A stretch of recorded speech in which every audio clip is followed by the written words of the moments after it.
everlasting God, the creator of all the earth, who never grows weak or weary. No one can measure the depths of his understanding. He gives power to the weak and strength to the powerless. Even youths will become weak and tired, and young men will fall in exhaustion. But those who trust in the Lord will find new strength. They'll soar high on wings like eagles. They'll run and not grow weary. They'll walk and not faint.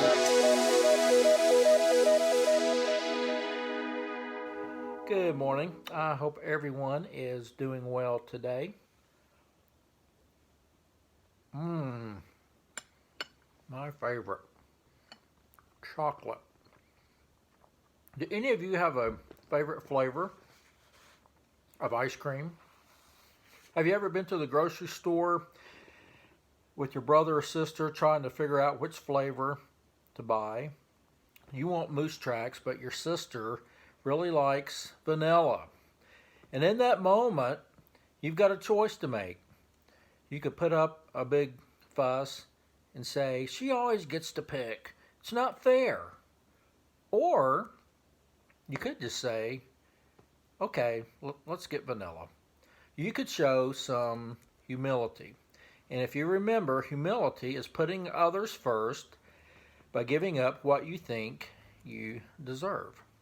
And there are lots of times in life when we have to decide if we're going to dig in and try to get our way, or we can decide to let go and do what's best for someone else. And we can remember that Jesus showed humility because the way he treated people pretty much turned the world upside down. In Luke chapter 24, there's an awesome story that happened right after Jesus came back to life. That same day of his resurrection, two of Jesus' followers were headed to a village called Emmaus. And it was a long walk, about 7 miles from Jerusalem. And on the way, the two men were talking about everything that had happened, how Jesus had died on the cross, the empty tomb, and maybe even about the rumors that Jesus had come back to life. And as they were walking and talking, a man started walking along with them at the same pace. Now, he seemed like just some random guy who had joined up with them because he was heading in the same direction. And the guy, that was actually Jesus himself. But God kept the men from recognizing him. And Jesus asked him, "What are you talking about as you walk along?" The men's faces looked sad. And one of the two men, who was named Cleopas, responded to Jesus in this way. Now remember, he didn't know that this was Jesus. And he said, "Are you the only person visiting Jerusalem who doesn't know? Don't you know about the things that have happened there in the last few days?" In other words, Cleopas was like, "Stranger, have you been living under a rock for the past week?" And Jesus said, "What things?" The men just stared at him. "About Jesus of Nazareth," they replied. "He was a prophet. He was powerful in what he said and did in the sight of God and all the people." And the men went on and they told Jesus all about Jesus. They explained how Jesus was sentenced to death and how Jesus had been nailed to a cross. They told Jesus the whole story of everything that he had done. And the men said, "We had hoped that Jesus was going to set us free. Plus, it's the third day since all this happened. A few of our friends amazed us too because they went to Jesus' tomb early this morning and found that it was empty." And then Jesus spoke and said, "How foolish you are.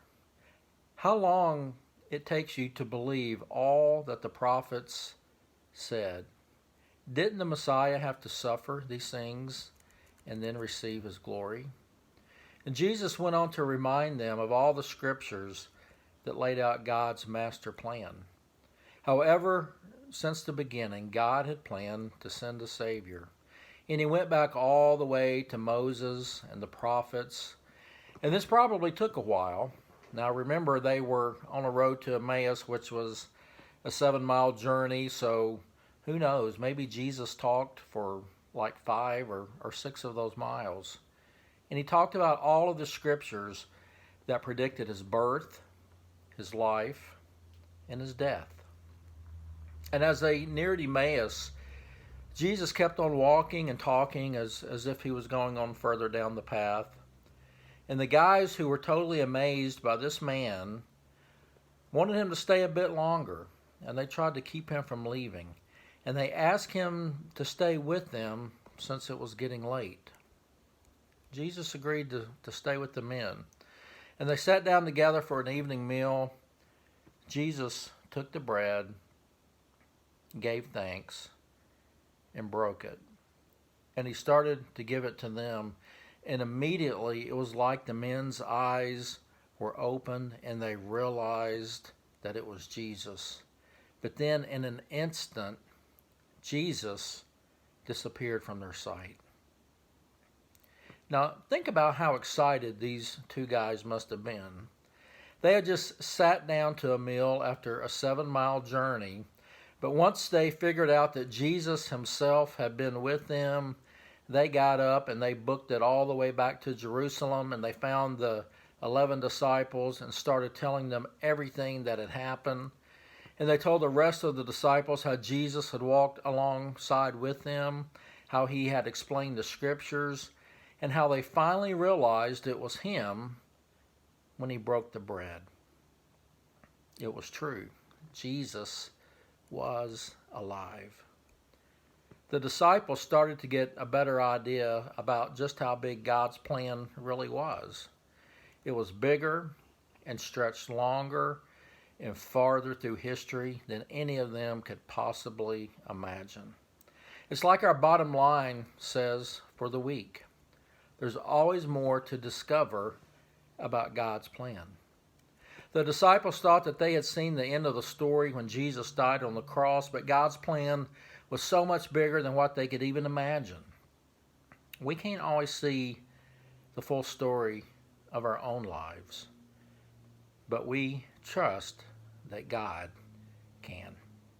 Hey, be sure to check us out on Facebook. You can find us at Faith Outfitters, and be sure to check us out each day as we will have different ideas and activities that you can do to remind us of this attitude of humility that Jesus so beautifully demonstrated. So until next time, God bless and have a great day.